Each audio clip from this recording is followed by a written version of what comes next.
क्या ये संभव है कि नज़रों के सामने से कुछ अच्छा बुरा, काला सफ़ेद किसी भी प्रकृति का गुजरे और उसे इग्नोर कर दें? इग्नोर करने से आशय ये है कि प्रभावित ना हो उससे।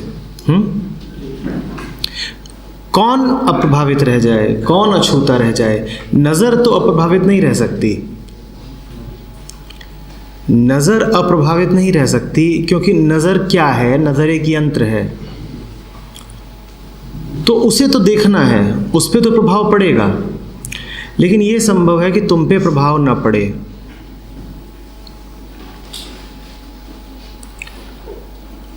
नज़र का यंत्र कैसे काम करता है इसको थोड़ा समझेंगे। मान लो अभी सूचना है कि हाईवे पर दुर्घटना हो गई है, तुम्हारे दोस्त को चोट आई है, चोट ज़्यादा आ गई है। तुम भागोगे, हाईवे की तरफ भागोगे। यहाँ से लेकर के हाईवे के बीच में जो भी कुछ है वो यदि तुमसे पूछा जाए हाईवे पहुँचने के बाद कि बताओ बीच में क्या क्या देखा, तो कितना बता पाओगे? हाईवे पर दुर्घटना हुई है, तुम्हें हाईवे पहुंचना है, तत्काल दौड़ के भाग के पहुंचना है। यहाँ से हाईवे के बीच में तुमने जो कुछ देखा, तकरीबन 100 मीटर तो होगी दूरी।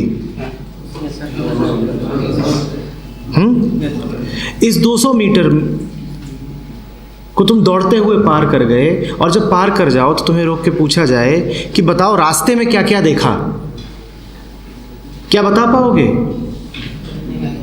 क्या बता पाओगे? क्या आंखें बंद करके दौड़े? आंखें खुली थीं, आंखों ने देखा, नजरों ने बेशक देखा, लेकिन मन ने उसे इकट्ठा नहीं किया क्योंकि मन कहीं और लगा हुआ था।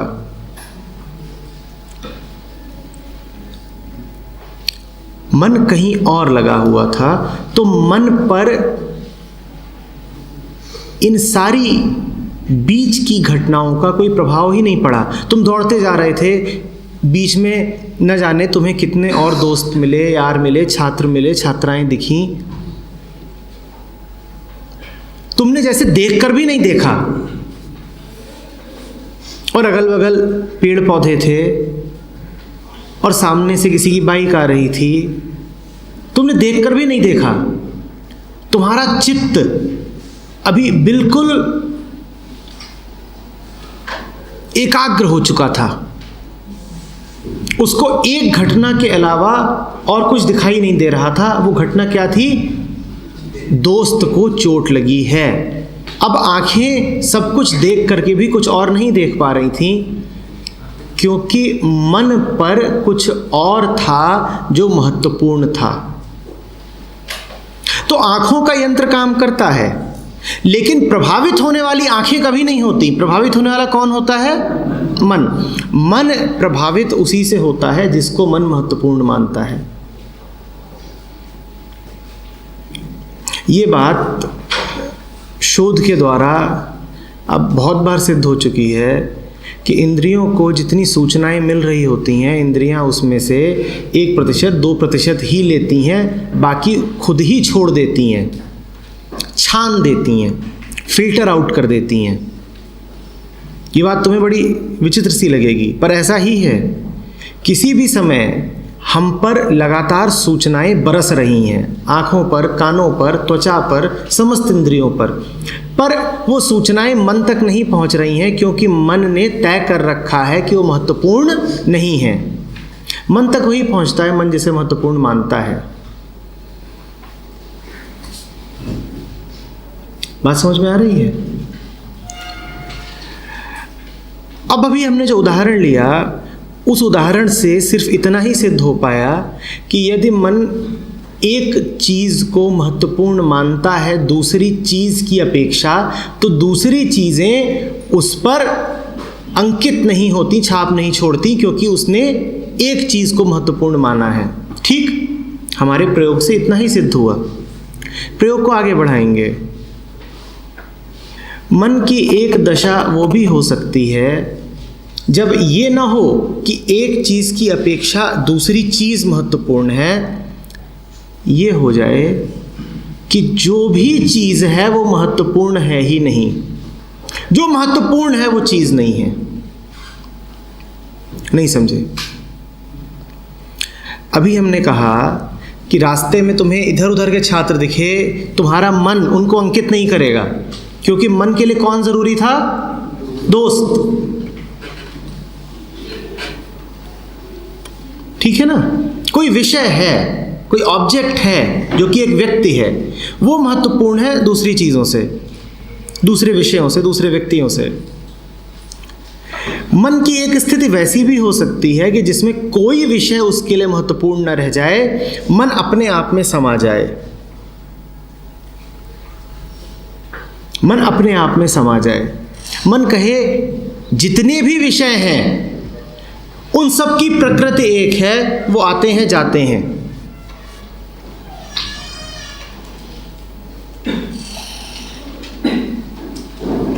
मुझे उनमें से कोई भी महत्वपूर्ण लगता नहीं, क्योंकि जो सर्वाधिक महत्वपूर्ण है वो मेरे भीतर ही है।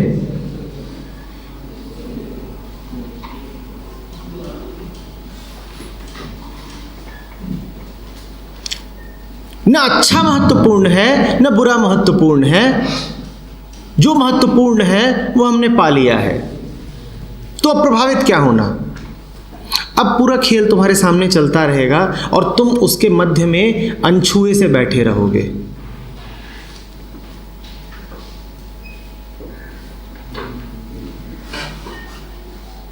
तुम्हारे चारों तरफ जैसे नदी बह रही हो और तुम उस नदी के केंद्र में बैठे हो और पानी तुम्हें स्पर्श न कर पा रहा हो।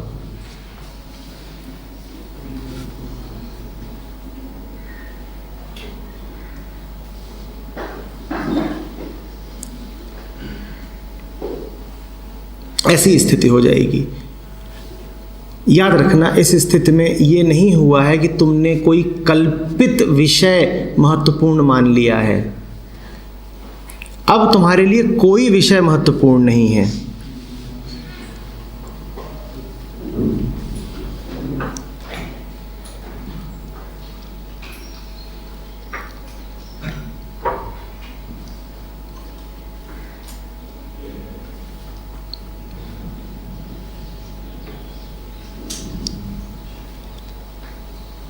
कबीर कहते हैं एक स्थान पर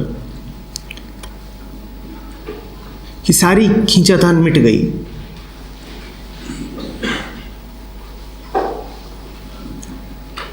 मिट गई खींचातान, उलट समाना आप में, हुआ ब्रह्म समान। यहां किसी जादू वगैरह की बात नहीं हो रही कि कोई अपने आप में समा गया, कुछ हो गया। उसका अर्थ इतना ही है कि बाहर जो कुछ है वहां तो सिर्फ तनाव और खींचातान ही है। कभी ये आकर्षक लग रहा है, कभी वो अनाकर्षक लग रहा है, कभी ये दोस्त लग रहा है, कभी वो दुश्मन लग रहा है, कभी ये अच्छा है, कभी ये बुरा है। बाहर जो कुछ भी है उसका विपरीत भी मौजूद है, और विपरीतों के मध्य घर्षण होता ही होता है।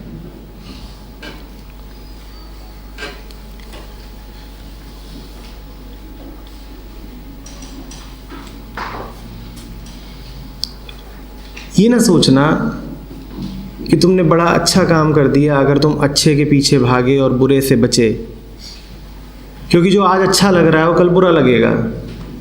जो आज बुरा है वो ज़रूरी नहीं कि कल भी बुरा हो। एक के पीछे भागना, दूसरे से बचना, ये सब तो चिन्ह है इस बात के कि मन अभी आश्रित है दुनिया पर अपनी पहचान के लिए। जिसको वो अच्छा समझता है उसके साथ अपनी पहचान जोड़ता है, जिसको वो बुरा समझता है उससे दूर भागता है। और ये भी एक प्रकार की पहचान है कि हम तो बुरे से दूर भागते हैं।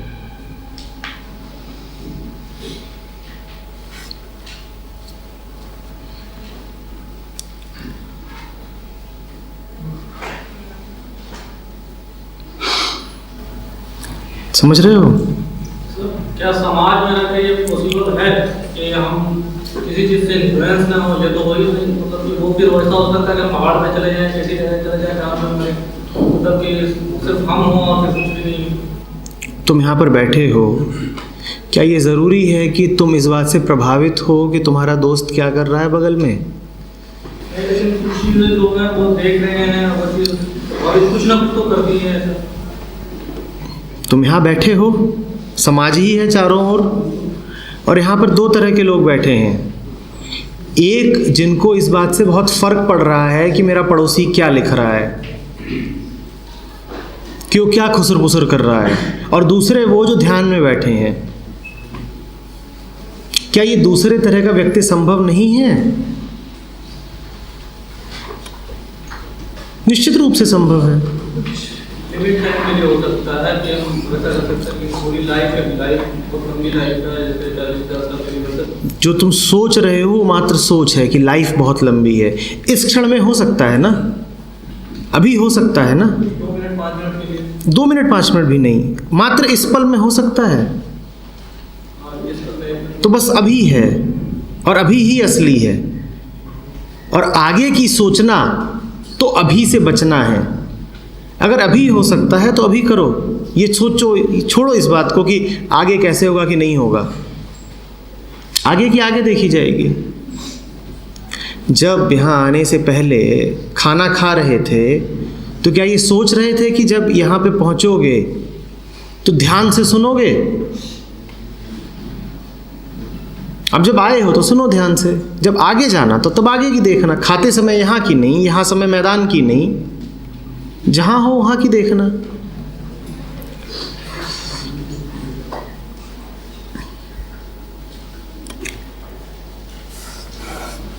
ये बात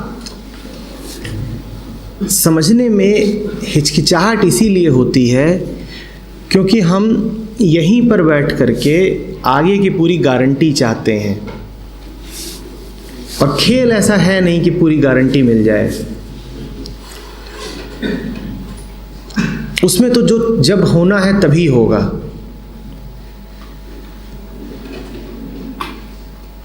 ये विचार करने से कि आगे भी हो जाए पीछे भी हो जाए, वैसा कुछ होता नहीं है। जब भी थोड़ी देर पहले दूसरे लोगों से हॉल भरा हुआ था, उस समय पर मेरे लिए विचार करने का कोई कारण नहीं था कि आगे क्या सवाल पूछे जाएंगे। जो जब सामने है उसको देखेंगे।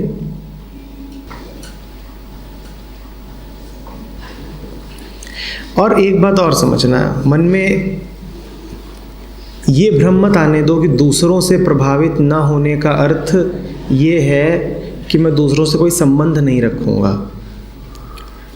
जब भी कभी तुम दूसरों से प्रभावित होकर के जीते हो तो तुम गौर भी तो करो कि तुम्हारे संबंध होते कैसे हैं। हाँ, संबंध होते हैं, बेशक होते हैं, पर कैसे होते हैं?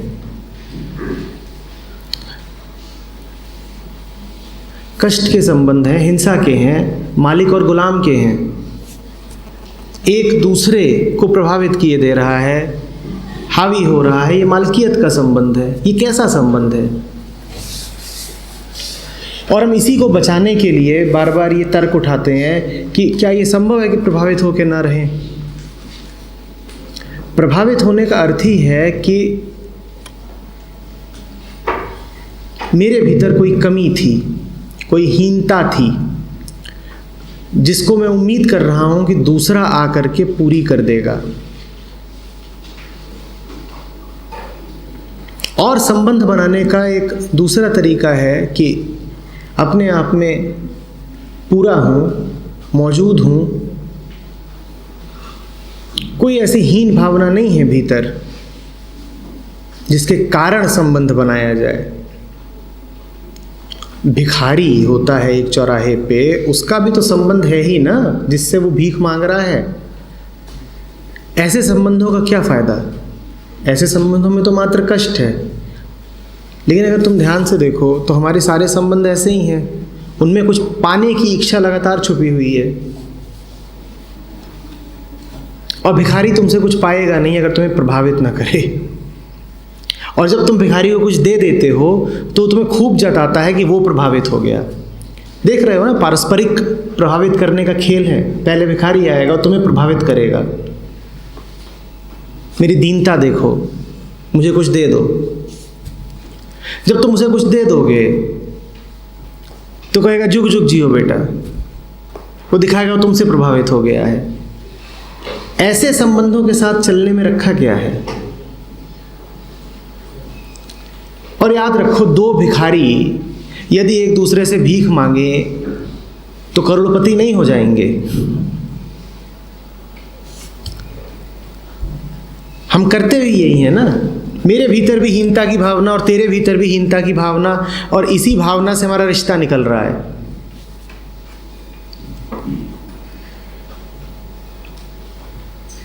तू मुझसे याचना कर रहा है, मैं तुझसे याचना कर रहा हूं। दो याचक अगर मिल भी गए तो उनका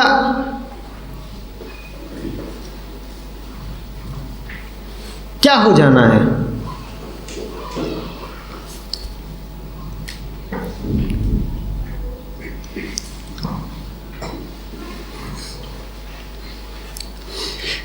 अक्सर इस बात को गलत समझ लिया जाता है। पहले भी एक सवाल उठा हुआ है कि भाई हम सामाजिक प्राणी हैं, हमें दुनिया में रहना है, हमसे ये क्यों कहा जा रहा है कि दूसरों से प्रभावित ना हो? ठीक है, बिल्कुल सही बात है, तुम सामाजिक प्राणी हो, पर समाज माने क्या? इंसान से इंसान का रिश्ता, यही है ना समाज। तो रिश्ता कैसा हो, इस पे गौर तो करो। डर से बना हुआ है रिश्ता तो ये कैसा समाज है? लालच से बना हुआ है रिश्ता तो ये कैसा समाज है? और इनके अतिरिक्त एक और रिश्ता हो सकता है, इस बात से तुम अविश्वास किए जाते हो। और ठीक है कि अविश्वास है, क्योंकि ये बात मान लेने की नहीं है, ये तो जीने की है। उसको जियो तो पता चले।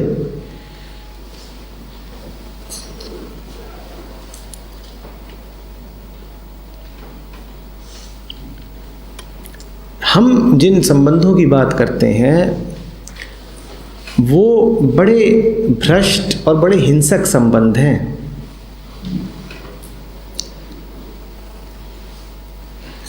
प्रेम के संबंध में प्रभाव नहीं होता।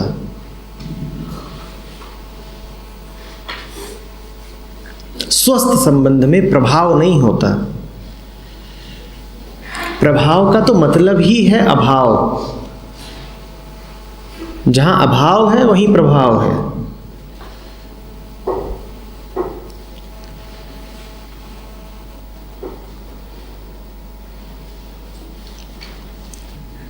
तुम्हारे बगल में कोई है, वो तुमसे कोई बात कहता है, ठीक है?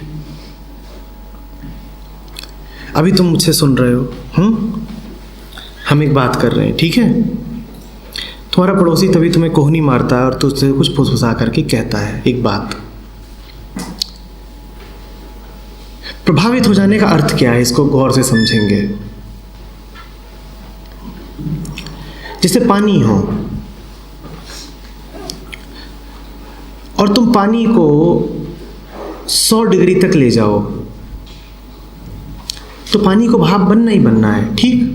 बनना है ना? कोई विकल्प नहीं है पानी के पास। पानी कभी ये नहीं कह सकता कि इस समय उचित नहीं है भाप बनना। पानी के साथ यदि तुमने क्रिया करी तो प्रतिक्रिया आएगी ही आएगी, ठीक? पानी के पास कोई निजता नहीं है। पानी के पास कोई समझ या इंडिविजुअलिटी नहीं है, निजता नहीं। ठीक वैसे ही अगर तुम्हारा पड़ोसी तुम्हारे साथ खुराफात करे, छेड़े तुम्हें, तुमसे कोई बात कहे और तुम तुरंत उसकी ओर मुड़ जाओ और तुम भूल ही जाओ कि तुम यहां बैठ करके मुझे सुन रहे थे, तो तुम में और पानी में कोई अंतर नहीं हुआ ना? पानी के पास कोई विकल्प नहीं था उबलने के अलावा, और तुमने सिद्ध कर दिया कि तुम्हारे पास भी कोई विकल्प नहीं था प्रभावित हो जाने के अलावा।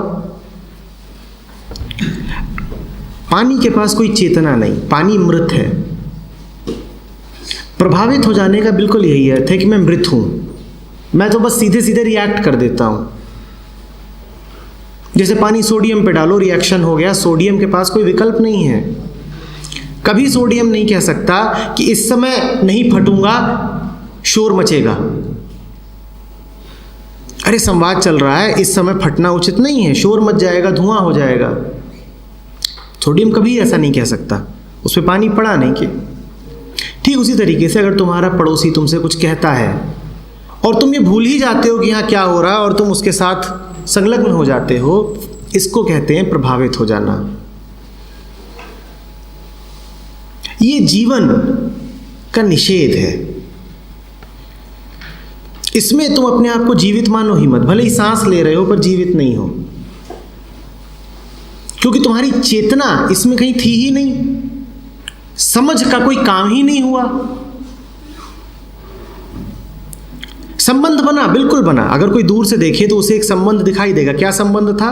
कि तुम बैठे थे, तुम्हारा पड़ोसी बैठा था, पड़ोसी ने थोड़ा सा छेड़ा, तुमसे कुछ कहा और तुम पड़ोसी के साथ बातचीत में लग गए, तो संबंध तो है। अब एक संबंध ये है, ये समाज है, एक संबंध ये है, और दूसरा संबंध क्या है कि हम बैठे हैं और हम ध्यान में डूबे हुए हैं और ये पड़ोसी मुझसे कुछ कह रहा है, हमें पता है इस वक्त उचित क्या है, हम अपने ध्यान को टूटने नहीं देंगे।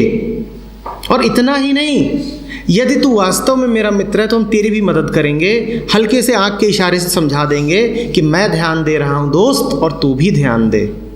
ये दूसरे प्रकार का संबंध है। इसमें प्रभाव नहीं है, इसमें प्रेम है, इसमें स्वास्थ्य है। समाज टूट तो नहीं गया कि टूट गया समाज, या समाज को समाज तभी मानते हो जब एक दूसरे को भ्रष्ट करे। पहली स्थिति में क्या हो रहा था? एक दूसरे को क्या कर रहा था? भ्रष्ट कर रहा था। यह संबंध स्वस्थ संबंध नहीं है। एक दूसरे प्रकार का समाज भी संभव है जिसमें आदमी से आदमी का नाता एक स्वस्थ नाता हो। तो ये ना समझना कि ये सब बातें तुमसे कही जाती हैं, इससे तुम्हारे रिश्ते नाते टूट जाएंगे, कि हम तुमसे कोई असामाजिक बात कर रहे हैं। हम बातें ये नहीं कर रहे हैं कि तुम्हारे रिश्ते नाते टूट जाएं, बल्कि जो इनको समझेगा उसके रिश्ते नाते और स्वस्थ और प्रगाढ़ हो जाएंगे। हम रिश्ते तोड़ने वाली बात नहीं कर रहे, हम रिश्तों को शुद्ध करने वाली बात कर रहे हैं।